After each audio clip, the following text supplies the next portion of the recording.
there. Welcome to Seneca Asks, and another version with a great group of panelists joining us here in Toronto, but from all points of the globe, I gather, this afternoon. So I'm going to ask each of you to introduce yourselves, give us a quick bio, and then we'll get cracking on any questions from the students and questions that we have for you. So why don't we start with, well, Mehdi, why don't you start us off, because you really are the brain thrust behind getting this thing all off the ground. Cool, Anthony, thanks. My name is Mehdi Molla Hassani, and I'm about to graduate from Creative Advertising program, and I am heading to New York in 2 weeks. I'll be interning at Strawberry Frog. And I thought this would be a great idea to try to invite as many people from as many different time zones as possible. And, looks good so far. Yeah, that's it. I guess I'll go next, maybe? Sure. Hey, I'm Judy, Abel. I have been working as a planner probably for the last 5 years. My focus area is mostly digital and emerging tech. I'm currently a senior planner at Gyro in New York, but before that I worked at BBDO Proximity, I worked at Fallon in Minneapolis, and I worked at McGarry Bowen. So lots of interesting different ad agency experiences. Okay, cool. I guess I can go next. I'm Heather LeFevre. I live in Amsterdam, and I work for myself right now. I'm writing a book, which I can tell you a little bit more about later, but most recently I was head of planning at Strawberry Frog in Amsterdam, and sort of working backwards. I was at Tribal DDB here. I was at Crispin before that, on Burger King. Then before that I was at the Martin Agency, and Mullen, and BBDO Houston is where I started. Cool. I guess I'll go next. Is there anybody else? Go right ahead. So, hi, I'm Gautam. It's spelled G-A-U-T-A-M, but pronounced Gotham like the city, which is pretty radical outside India, where I'm just the John of India. But I am a strategist / product UX guy at Google Creative Lab. And Google Creative Lab in general sits somewhere between inventing products, helping Google figure out the UX part of things, to actually making stories and beautiful films and anything that will sort of convey the magic in our product. So we sort of do both those things. And as a strategist over here, my job is to find out what are those intersections between technology and users. And at those intersection points, do we sort of reduce pain or increase joy? So I'm the guy who sort of points out those opportunities. Excellent. Thank you for the intros. Let's get us started off by telling us about the importance of mentors in your sort of ride into the industry, and how your ride started, school, background, your first portfolio, the conversations you had before it all fell together for you. So whoever wants to get us started off? Gautam? I guess I'm the most recent, so I can talk about that. Mentors play such a huge role, and I think the responsibility in that case is more on you than the mentor. So it's about you sort of chasing people and talking to them and understanding opportunities. Because I remember you will feel sort of, there was a time in 2011 when I was in grad school in VCU Brand Center, and we were still in the job hunt sort of phase, and honestly, broke grad student, didn't know what to do with life, we're still figuring it out. So I just thought, I don't want to get into traditional advertising. I want to get in some space that sort of lies liminally between advertising and digital and actual startup-y things. So I just decided to go to South by Southwest and figure out what's out there. And that's where I met Heather. And I had read Heather's blog and Heather's survey, and everybody knows Heather, right? But I had already heard about her, but it took sort of, there was this second when I saw Heather and I recognized her, and like, oh, that's the person I know from the Twitter profile. And then actually going up to her and talking to her and then sharing a drink, and actually I think we danced. Are you gonna mention the picnic table? Yes. But we ended up dancing on the picnic tables together at the Wieden party. So it was pretty fun. I think what happens with mentors, a lot of times people get a little scared about asking them more than advice, but then there are people in the world like Heather who are more than willing to not just help you in your career, but also dance with you on picnic tables. So that begs to have a little more on the picnic table, please. We were dancing with Justine Bateman. It was just so surreal. Yeah. Pretty bizarre. You're kidding. Beat that, Judy. That sounds awesome. Yeah. So I guess I'm next, maybe. So the role of mentors in my career, it's been really interesting because I came into planning from being a designer, which is a really, really, really bizarre way to come in. So for me, it was really about meeting people who not only could guide my career, but could help me make sure I was making the right decision. Because going from being a creative into being a planner is a very different thing. The process doesn't end with you, it starts with you. So it was definitely an adjustment.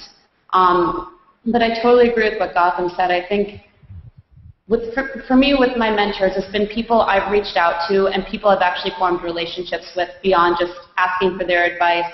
But, you know, people where it got to the point where I was actually sharing life stories with them, being invited to family events and vice versa, and just really finding that it was the people where you actually formed those long-term friendships with, where you actually were able to provide them with interesting information as well as just ask for their advice or ask them to help you with the job. It was more of a give and take where the relationships were really, really strong. I found within the actual agencies, it's frequently not the person you expect to be your mentor that ends up stepping up to the plate. And sometimes your mentor isn't necessarily somebody where you even realize it's a mentoring relationship so much as they say something or give you a piece of advice that you never saw coming, and it changes the way you look at everything. So for me, my mentors have been kind of all across the board and really very interesting. One of them was the head of print production at Campbell Methuen for years, which is completely out of the realm of anything with planning, but she knew the industry, she understood it, and was really just able to help guide me. So to me, it's been really an awesome experience just to try and talk to all kinds of different people across all kinds of different areas of the industry. Cool. I think one of the things that I'm learning is that, you know, just because somebody can do something really well doesn't mean they can teach you how to do it. And I think we all know that, but we sort of forget it, because I sort of started this book project where, I wanted to travel around the world. So it was like, how can I make that happen? And I've identified these different people who I'm working with, but they're not so much teaching me. I'm still learning the same way that I've learned for the past 13 years, which is watching what people do and, really interrogating their thinking. You have to turn your investigative journalist kind of skills onto them. And one of the things that's working out really well is living with them in their homes, because then you get the commute time to communicate with them. But the same has been true throughout my career. Is like the strongest bonds and the most that I've learned have been on business trips. When you're trapped with people, you learn a lot. So, and they're more open and willing to give. So I don't think I've had like one particular mentor who's like looked after me the whole time, and I sort of would like to have that. But as I've investigated for this thing that I'm writing, there's this quote from Seth Godin, and he's like, I'm not so sold on this idea of mentors. If you can find somebody who's going to pay that much attention to you, great, but I'm not convinced that there's some sort of magic. So, you kind of, the people that you need arise in your life, the teachers present themselves when you're ready to learn, sort of thing. And I really like what Gautam said about like being a little bit assertive, and you can never stop learning. I mean, I'm somewhere in the middle of my career, and I'm basically going back to being a novice and going to Asia and seeing what's going on out there and learning things that I don't know. There's going to be endless things to know. So if you can always have that sort of beginner's mind as well. I think I have one. Oh, go ahead. I just wanted to add one thing to Heather and what Heather said, and there's sort of the intersection between what Heather said and Judy said. Your mentor doesn't have to know that he or she is your mentor. Yeah. Like, you don't have to tell them. You can just go about asking questions, and that's what I do. The moment you ask someone to be your mentor, that's pressure. That's pressure on them because they don't want to be responsible for the growth and sort of all the things that come with the idea of mentorship. This is more of you just going and asking questions, and then you can do that with 20 people, and you don't make it. The less pressure it seems to put on the person, the more likely they are to actually talk to you. And what Judy said about finding mentors in professions not in your own is so important because the art director you're working with, let's say you're a strategist like I am. You're working with an art director or a designer. Your designer is probably going to resent you if you do something wrong. But if you find a mentor who's in a senior level and who's a designer and a UX person, they will tell you what you're doing wrong. You can fix it using their perspective rather than always going back to a planning mentor. Excellent. We've been joined by Dave Burg, so maybe you can do a brief little introduction and bio. I'm Anthony Calumet. I'm a professor and program coordinator here at Seneca College. And Mehdi's on the farthest side there with the black T-shirt. Wave hello. Hi there, guys. Excellent. So little brief intro, bio, and maybe you can give us your thoughts on the importance of mentorships and finding a mentor. Mentorship. Are you guys talking? I'm sorry, I couldn't hear that well. You guys are talking to me, right? Yes. Yeah, we are, Dave. Sorry. Good. Well, the idea is a Close quick one. little brief intro, bio, and then your thoughts on the role of a mentor or mentorships on your career and as the students are planning theirs. Yeah, I'm Dave Burg. I work at Wieden and Kennedy in Portland, Oregon. You can see it behind me. Lots of people busy making ads, and it's Portland, so of course it's cloudy. We don't really start summer until after the 4th.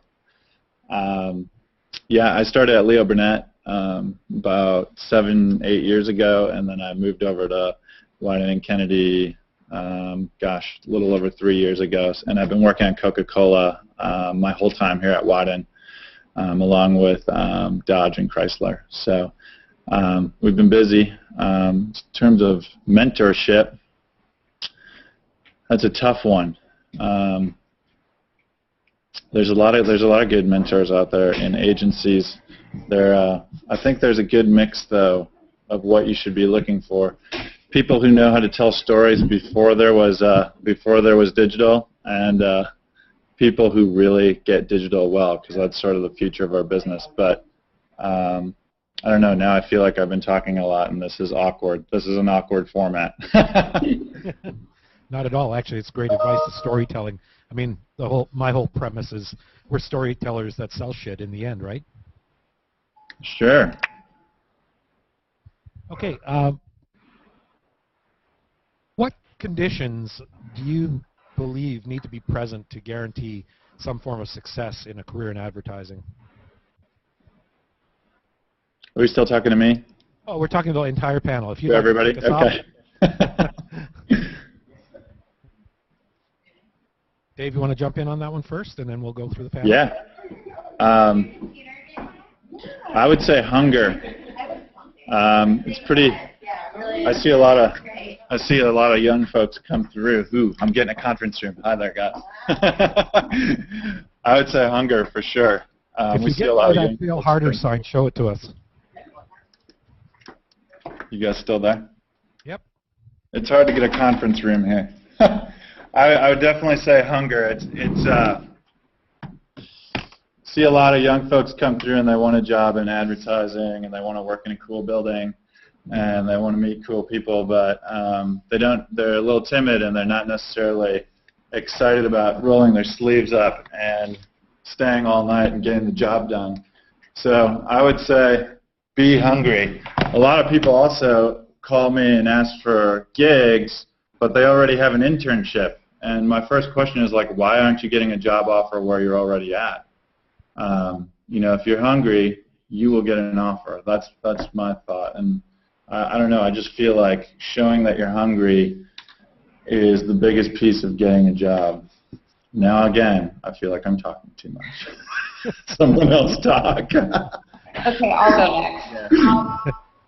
So I guess for me, what I would say in terms of getting the job would be showing a passion, which is similar to the hunger, but I also think showing a passion for more than just planning, showing that you have a passion for life itself, for learning about different things.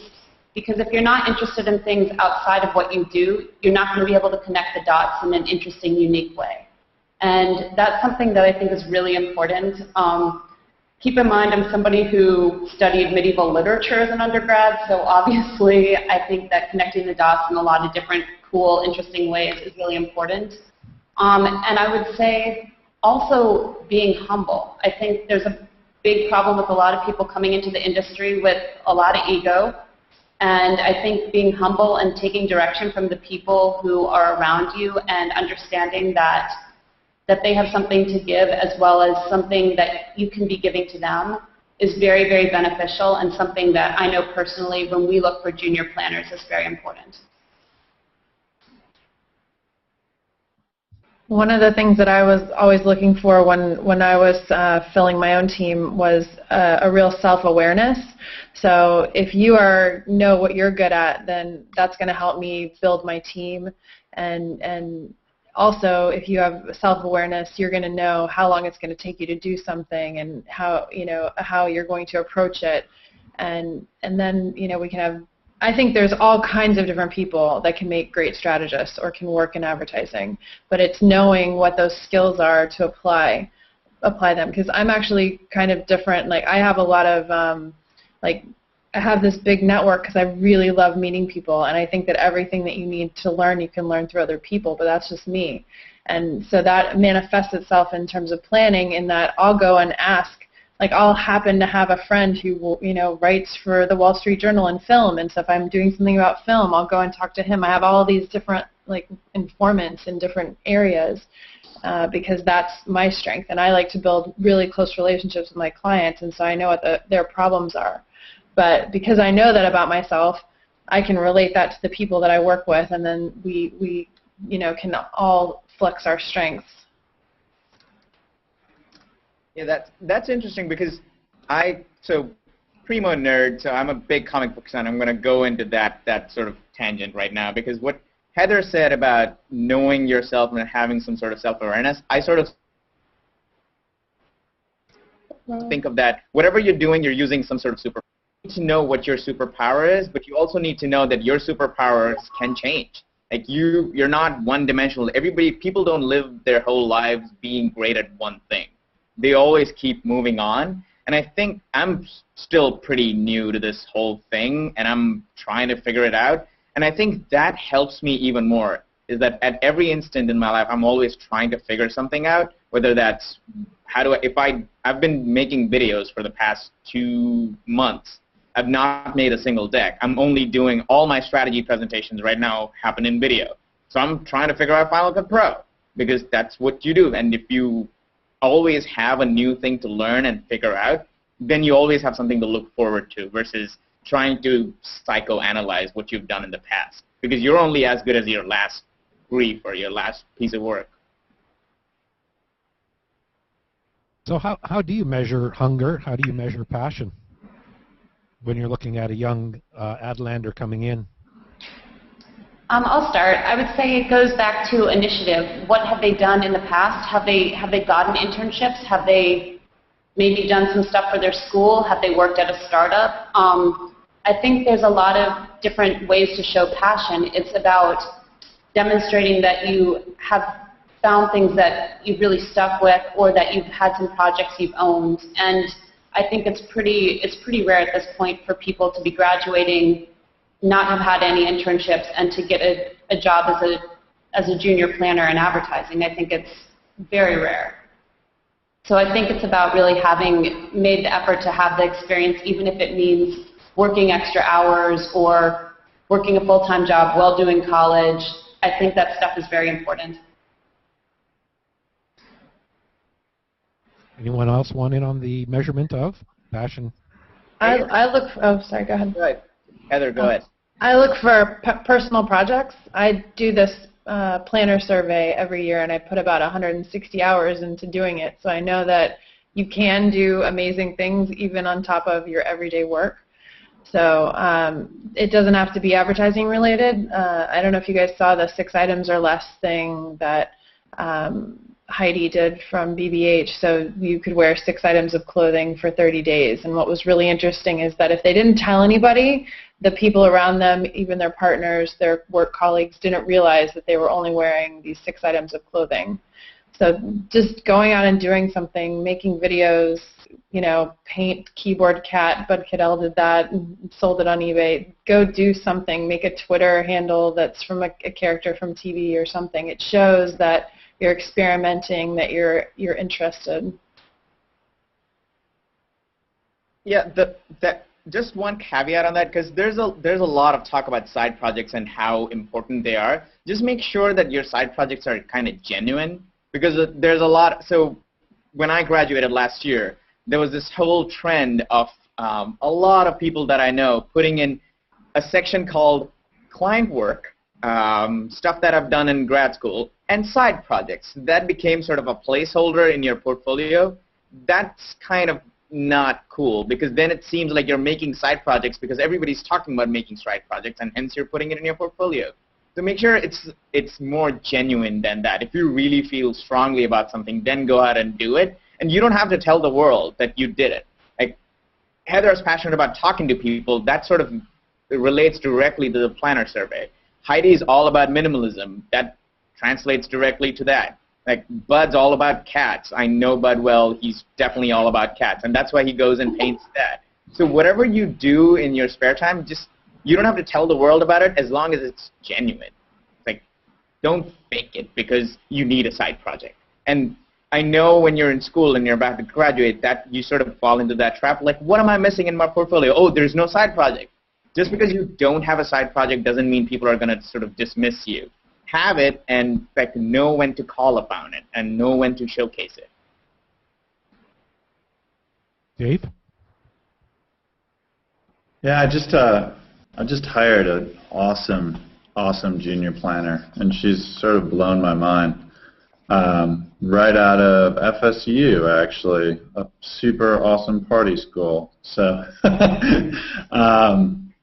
you know, the one thing that she's proven to me, she was really involved in the advertising competition. I can't remember what the actual real name of it is, but it's like a national advertising competition. I barely graduated college, so I don't remember much from school.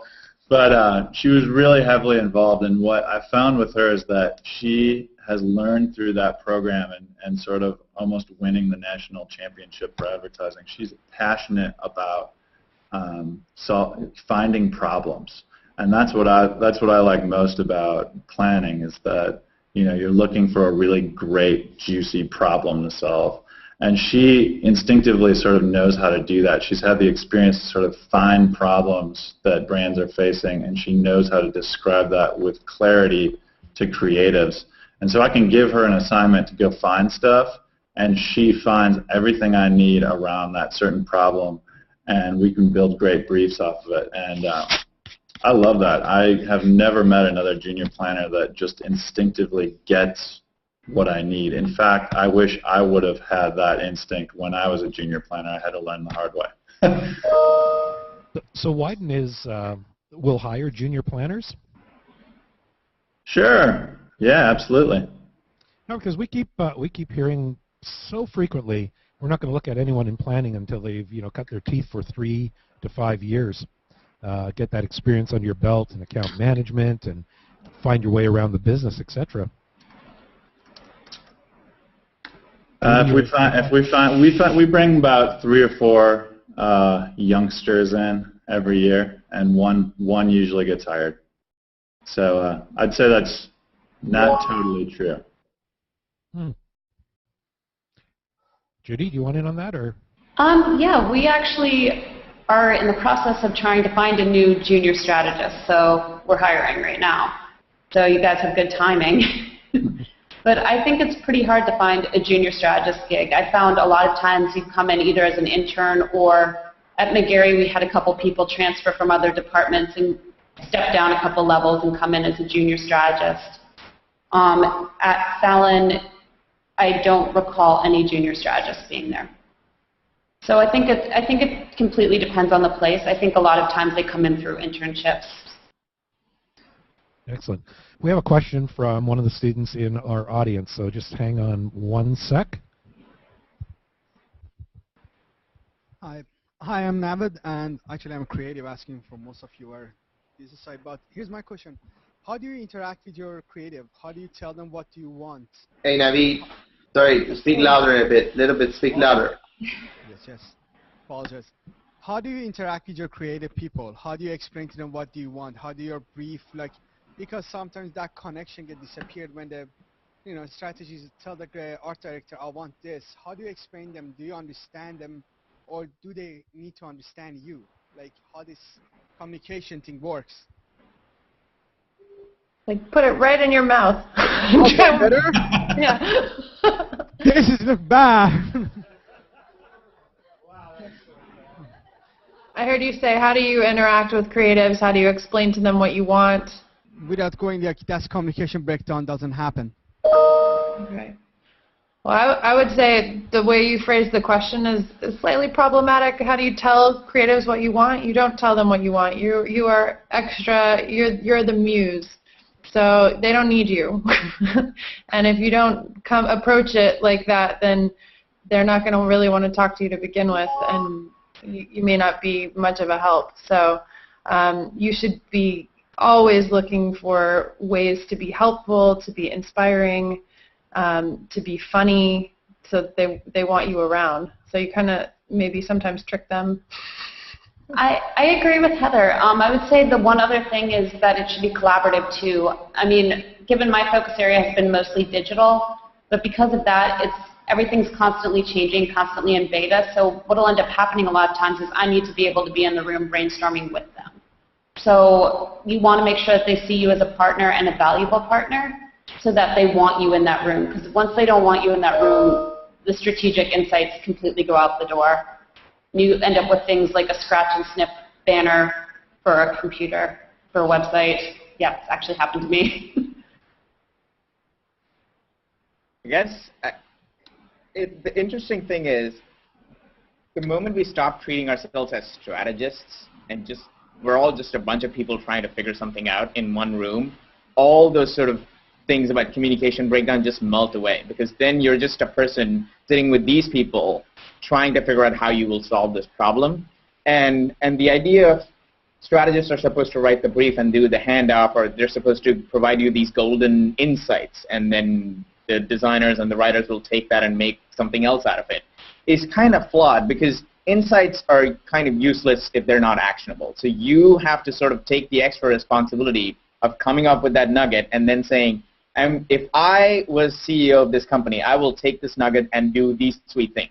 Do you guys agree or disagree? But that conversation starts with a strong point of view. And that point of view can be your briefing. It can be the brief that you've written. It could be any of those things. So I think having a strong point of view and then taking it from there and getting their reactions to something is important to keep the conversation moving forward, rather than it being a handoff.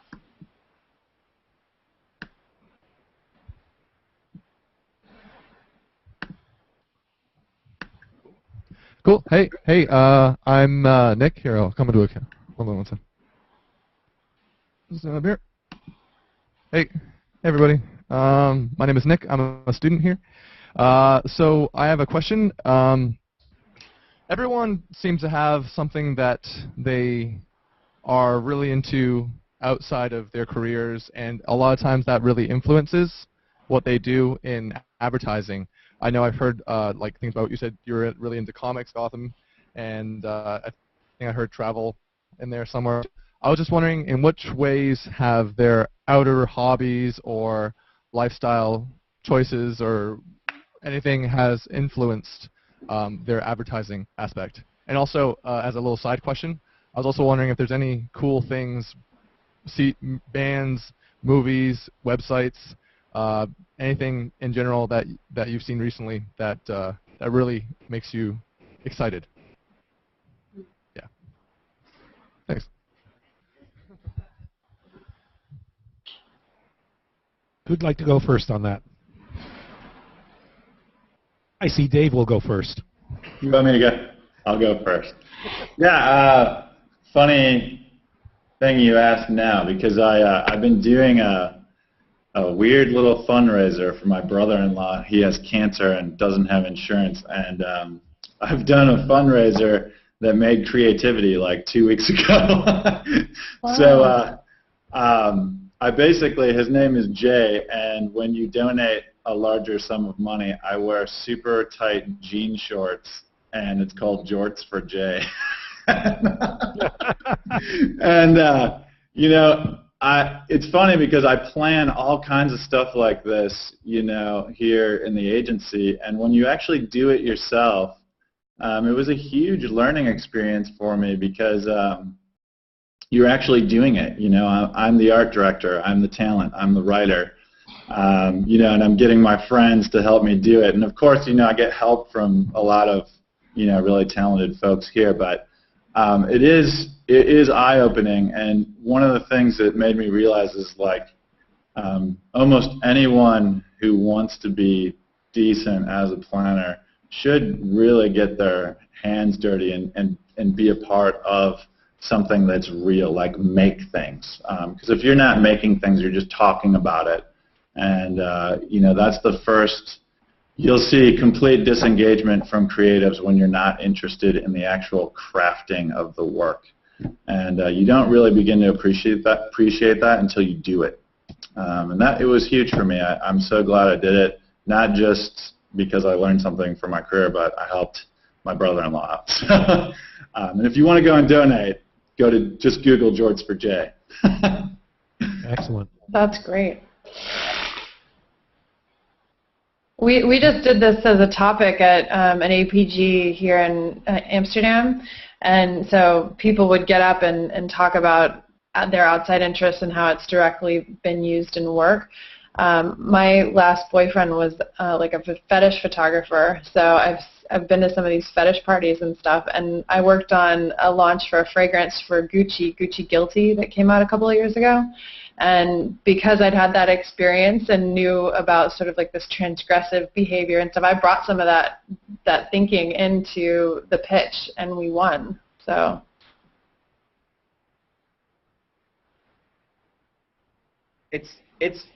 That's what planners do, right? Our point is to connect different things.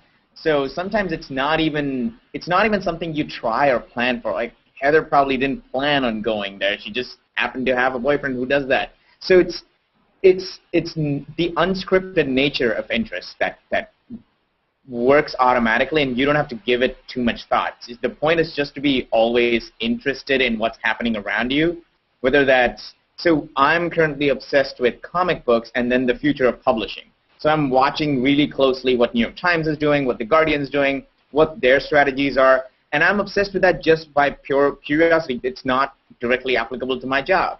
But let's say tomorrow I get to work on Google Books or something like that, then that's going to come in play. But I'm not planning that already. So leaving it as unscripted is the way to go. And also to the point of actually making things, that's been the biggest revelation for me after leaving grad school. It's like I spend way more time making than actually teeing up the making. Because strategy is the thing that you do. It's the minimum amount of time you spend before actually making something. So the more you can start doing that, the more you understand what the flow is. So, and this is really easy these days. You don't have to learn a new software or do things like that. You can build wireframes on Keynote. And if you want, you should check out this site called Keynotopia.com. And they give you free wireframes, and then you can actually build interfaces and say, this is how the interaction, this is how it flows, etc. So I think getting into that mode is really interesting. And I think the creatives do a better job of sort of going into the other discipline. Because think about an art director and a writer and a creative technologist coming up with a campaign. They're spending a little bit of time in the beginning to actually figure out the concept. And that concepting is their strategy, right? So they're spending a little bit of their time in our land. They're not just wildly going ahead and making something. We should sort of do the same. So if you're a planner, I would come up with an insight and then say, if I was a planner, if I was a one-man agency, this is the ad that I would make, and go ahead and make that insight into a poster that can go on a billboard or something like that. So I would go the whole 9 yards once, or try that out when you can, when you're still in school, because that sort of builds up the making ability in your head.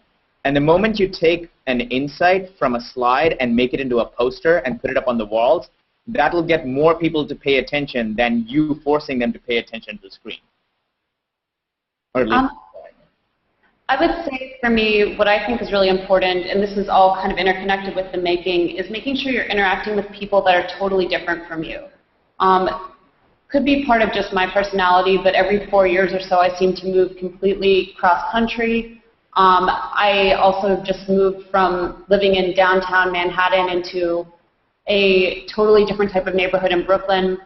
I think that there's just something to interacting and engaging with different people. You know, going to a bar by yourself and talking to different people, really trying to have those conversations. You end up in really interesting, cool conversations where you get points of view you'd never get before, and I think that those help you make whatever you're going to make and help you create strategies and ultimately help you create personas or user experiences that have value, because you can put yourself in the person's shoes. And if you can't do that, then it's almost impossible to make anything that's truly of value. So the second half of this question, so is it Dark Knight or Spider-Man? And what's the hot piece of music you're listening to right now? I just downloaded. Okay, Heather, take this one. You're cooler. I just downloaded Same Mistakes by the Echo Friendly today because I heard it on the TV show Girls and I liked it. So. That's cool. Spider-Man or Dark Knight, for God's sakes? No, I'm not into comics as much. I've already bought advance tickets and all that, so we'll leave that aside. Movies come out like a month later in Europe anyway, so it'll probably be October before I see it. July 20th, so I'm counting days and hours to that. Yeah, my son made me go see Spider-Man last night at midnight, so. Oh my. We have a question here from somebody in the crowd. Hey guys, my question is just dealing with what I consider brand sociability, and in dealing within an agency and dealing with your clients, how responsive are they to making the brand social with their audience? I sort of it's coming from like the point of view of like social media. So an example is, say a company asks their customers for responses like, say a travel company, and they say online, they're like, where's your favorite place that you've ever been? And then a whole bunch of people respond, but the client never responds back. So the difficulty is that a lot of brands are sort of are into doing this social media gig, but they're not responding in the way that their customers desire. So how do you find clients are responding to that? Does that make sense? I can go at that from a client perspective, because we get agencies who come and tell us a lot of things, right? And I think the best way to do that is show the client how they're wrong and show them proof, and it's out there. So if you have a client that doesn't respond in their social circles, just show another competitor who does.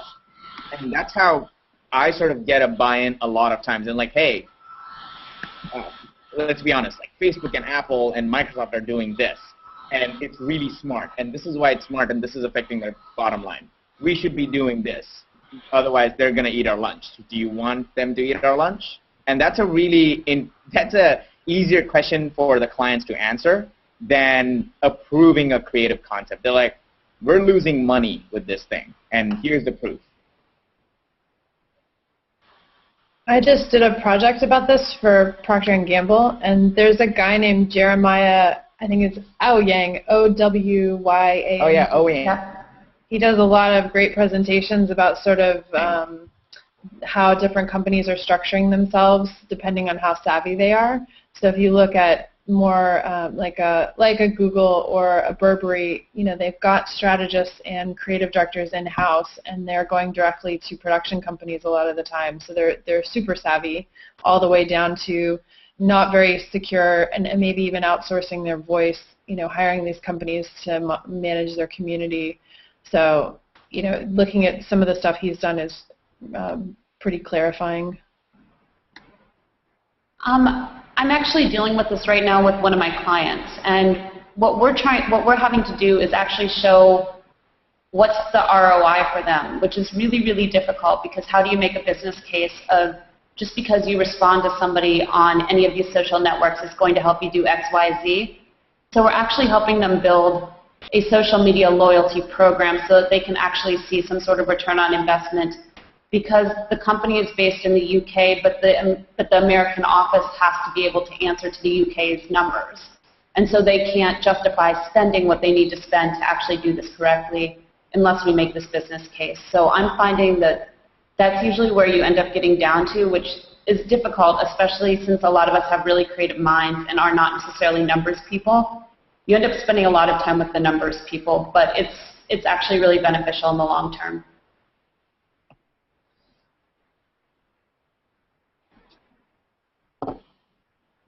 Dave, do you have a response for me? Sure. Oh, here's how I make myself big. I'm big now. Hi. Hey. Yeah, we actually are in the process of taking on all of Coke's social media.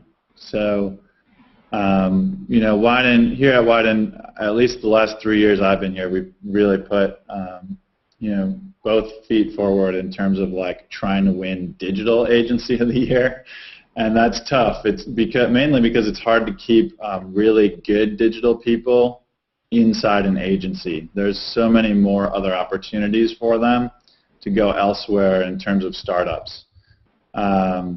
So that's probably our biggest issue. We want to continue to create engagement, obviously, with Coke and their users. The problem is we don't necessarily know what that means. Coke. A like doesn't necessarily mean you drink Coke. But we're gonna keep pushing forward, because it's how we can launch really cool campaigns, and once you do build a community, it is super valuable. We just don't know why, and I think that's one of the biggest issues. I wanted to get to this. One of the biggest issues I think in the business when it comes to digital is there's a lot of pretenders out there, a lot of folks who think that they get social really well, but the fact is our clients finally have Facebook and Twitter, and they sort of know what's up. It's not like 4 years ago when you could just say things and clients thought it was this magical bubble that the cool kid with cool sneakers knew everything. They kind of caught on, and now we sort of have to prove value, which I don't know. I'm rambling now, but I guess what I'm saying is it's a really interesting time, I think, to be using social and to be incorporating in campaigns. I have not presented a single idea in the last 3 years without social media involved in it, whether it's TV, radio, print. Social is a part of everything we present, and I just find that really fascinating compared to 5, 6, 7 years ago. So the idea of being media agnostic today at the start of an idea is more important than ever, rather than tagging it onto a media vehicle. Yeah, absolutely. One other thing to build on to what Judy was saying is that you can't always predict the value of something. You build a network for the future. So if you guys remember the United Breaks Guitars thing, they didn't have some network of passionate fans of their brand to come and come to their aid and say this was a one-time thing. Everybody just believed that they were completely bad. And the Goldman Sachs letter, these things come up. These things are going to happen to your brand. And if you have built a passionate following and you do listen, then you're going to be, covered for when those things potentially do happen to you. Which is more and more why brands today have to adopt the fifth P in the proverbial 4 Ps of marketing. Fifth P, participate and communicate with your audiences. We only have a couple minutes, not a couple minutes, but we have a short period of time left. So we have a couple questions still to get from the list here.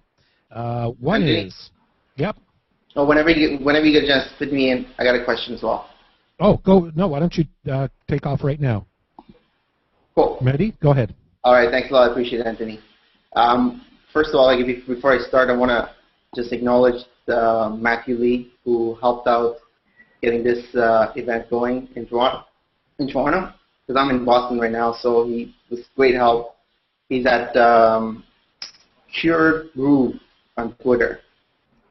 So now to my question. Actually, there was a link that Edward Bosch has created on Thunderclap, and he's basically started this sort of campaign to end unpaid internships.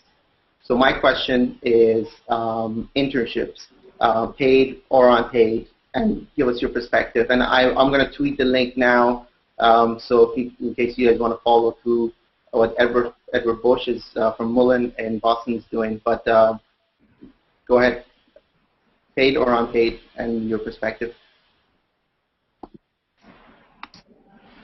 We pay. We've always paid interns. It's kind of crazy not to, because we're going to work you to death. Honesty, I love it. Definitely paid. I mean, if you have this dream internship and they're assholes and they won't let you work for them until you do it unpaid, I guess that's a bet that you have to take. But like, if a company is not paying you, judge them immediately. Judge them that second. And tell everybody to judge them.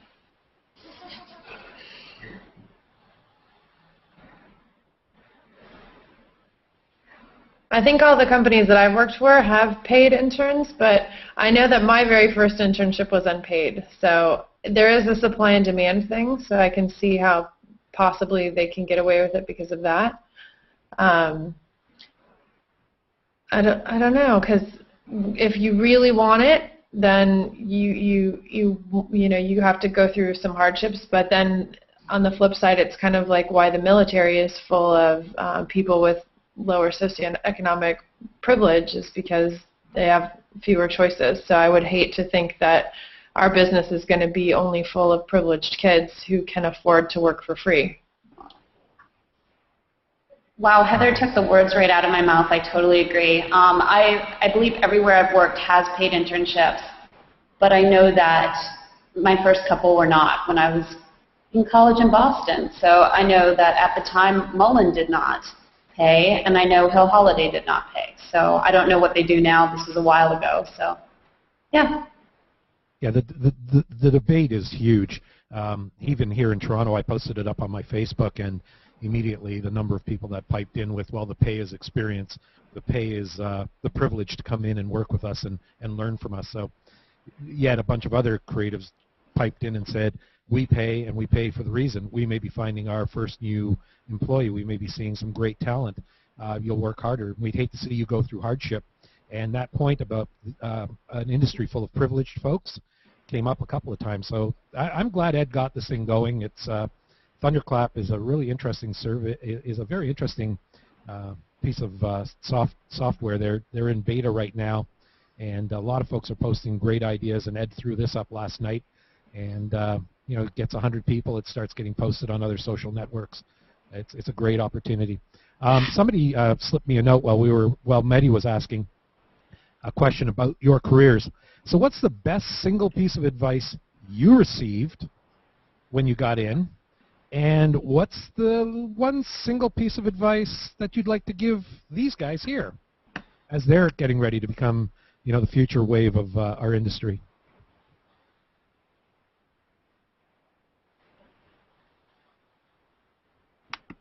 I guess I should say, go ahead, Dave. Guys, you don't want to be me when I got out of school. You don't want to be, well, maybe you do. I wish I would have learned a little bit about advertising when I was in school. I think you guys are so far ahead of the game. I mean, I went to college just to go to college. I was, waiting tables and working more than I was actually in school just so I could get the piece of paper that said I had a degree. And I interned, at a PR firm and TV station, stuff like that, and I didn't get paid, and it sucked, and I realized it sucked, and I never knew about advertising. I never knew I'd be good at it. I never knew you could get paid good money to wear a hoodie to work. I mean, seriously, if I would have only known, man, I could have got 5 years back. But I think advice is dangerous, but do what you're already doing. I think the best thing you can do is poke around and talk to as many people as possible, because back to that earlier point about mentorships, there's so many different types of folks in this industry, and eventually you'll run into one that wants to champion you and that identifies with you. And I was lucky enough to find a few of those at Leo Burnett and several of those here at Wieden, and it's made all the difference. So that's all I can say. But another good thing about not finding a career and avoiding a career for a while after school is, well, I don't need to get into that, but go ahead, somebody else. I guess I'll go. I would say probably the one piece of advice that I got that was really helpful was that just because somebody says you can't do it doesn't mean you can't. I literally, nobody would have guessed I would have been a planner when I graduated. I mean, I ended up getting a master's degree in international relations. I worked for the government for a while. Then I became a designer. And then I was working for a PR firm. I mean, I literally crossed a ton of boundaries. People usually say you can't go from being a creative to being a planner. You can't go from PR to advertising. I say if you want it bad enough, you can do whatever you want. I would also say that culture is really important. Just because an agency seems good on paper doesn't mean they're a cultural fit for you, and really finding that cultural fit is the key to success. Excellent. Heather? I'm struggling to think of any advice that I was given, but the one thing that I like to that my junior planners always come back to me like, I feel like the first 5 years kind of suck, because it goes from mostly sucking to not totally sucking, and then it kind of shifts as you get through, and then it starts to get to where you don't feel like everything is new all the time, and you have some autonomy and people start to listen to you. So it's kind of like the It Gets Better campaign. It gets better.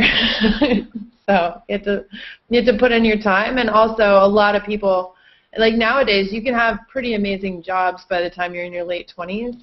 I know a guy who's head of digital for WPP, and he's traveling all over the world all the time. He has this consulting job. It's like he kind of has my dream job, and he's 27 years old. So you can have really great things coming to you faster, I think, but many people put in, lots of time before they got to where they are. So just be respectful of that there is sort of a process, and you do need to put in some time to learn. And I have nothing to say. The best piece of advice I got was, it wasn't an advice given verbally, it was just something that just hit me when I came here by the way everybody else works here. It's to be not married to your profile or what your job description is and your resume.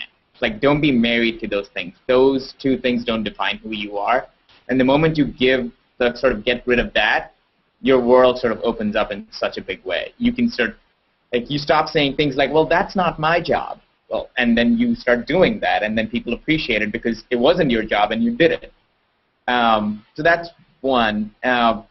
Advice giving, it's like, don't take advice from people in general, but if you have to, I always go for two things. Just have a point of view wherever you go and walk into a room, and the corollary to that is have patience. So it's like, have a point of view and have patience, because that's something I see lacking a lot of times, and maybe this is sort of an east-west thing. Because I grew up in a teeny tiny town in eastern India with like one traffic light and no libraries. Like, that was my world. And I went from there to seeing this magical thing called the internet, to actually becoming a software engineer. Surprise, surprise, Indian software engineer. and like going from there to account management in Ogilvy, Bangalore, and then VCU Brand Center, and then Google Creative Lab, which is like I'm still pinching myself. It's been a year, and I'm still here, and they haven't fired me yet. That might change after next week or something. But having patience always pays, and you don't have to know what your next 5 steps are. Like, honestly, nobody knows what their next 5 steps are. It's more about just keep doing what you're doing so that you're moving forward. You don't have to always know where you're moving to, as long as you're moving forward. So it's like having a point of view gets you there, and then having patience will make you discover life rather than plan it. Excellent. So our final question, and this is generally the one that we finished up each of our Seneca Ask sessions. It's a tough one. Each of you give your point of view. If there was one singular challenge that you think the industry is going to face in the next, to borrow the next 5 steps, but in the future, what is one of the biggest challenges our industry is going to face, and what is the challenge that you would give the industry to change in the future? So why don't we start off with Heather, and then. Okay.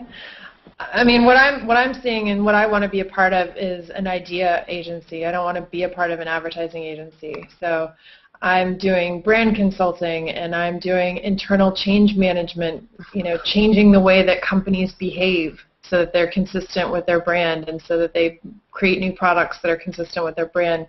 I've done product innovation, and I've done advertising and communications and those sorts of things. So it's looking at a company holistically and figuring out how we can create value, and that's what I want to be a part of. And I sort of am calling it an idea agency.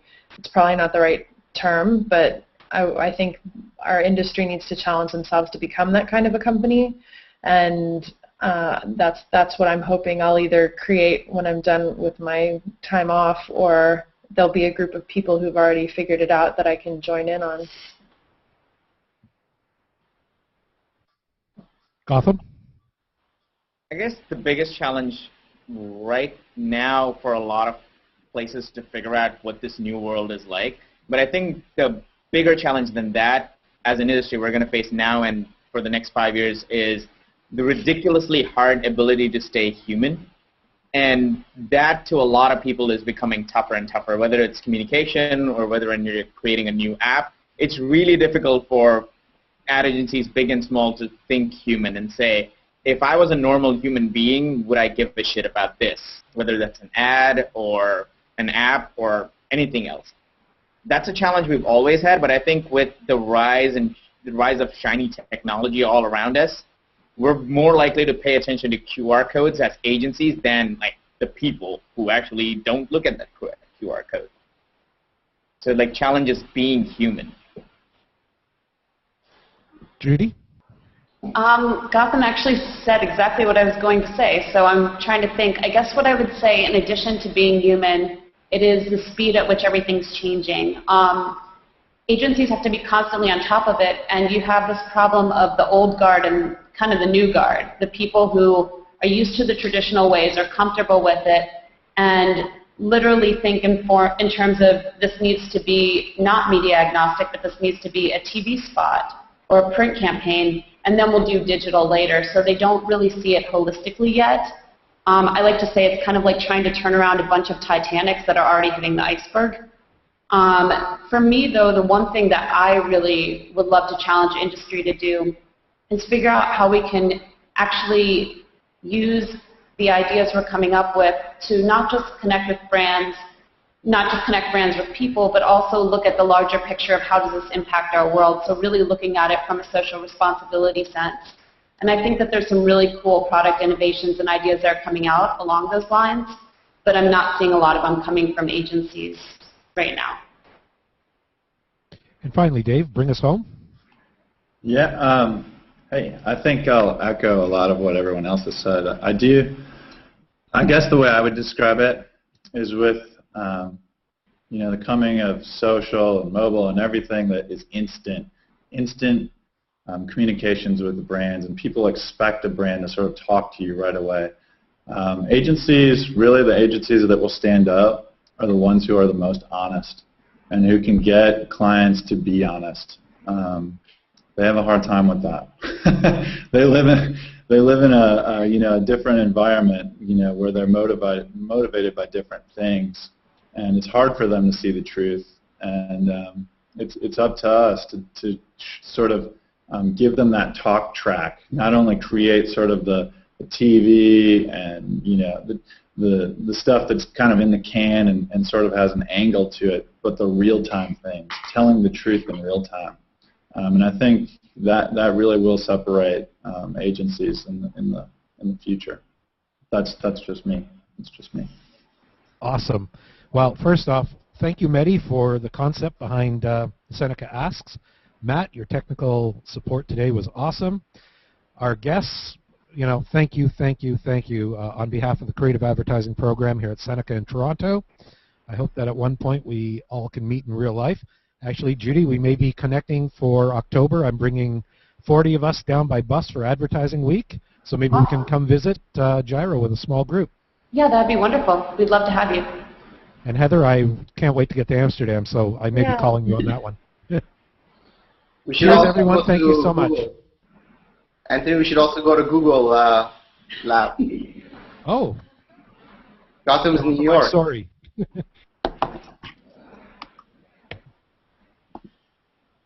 Lovely. We got to see Wieden. Anyways, thank you, everyone, and peace out. We'll see you again one day soon. Take care. Bye, guys. Thanks, guys. Bye.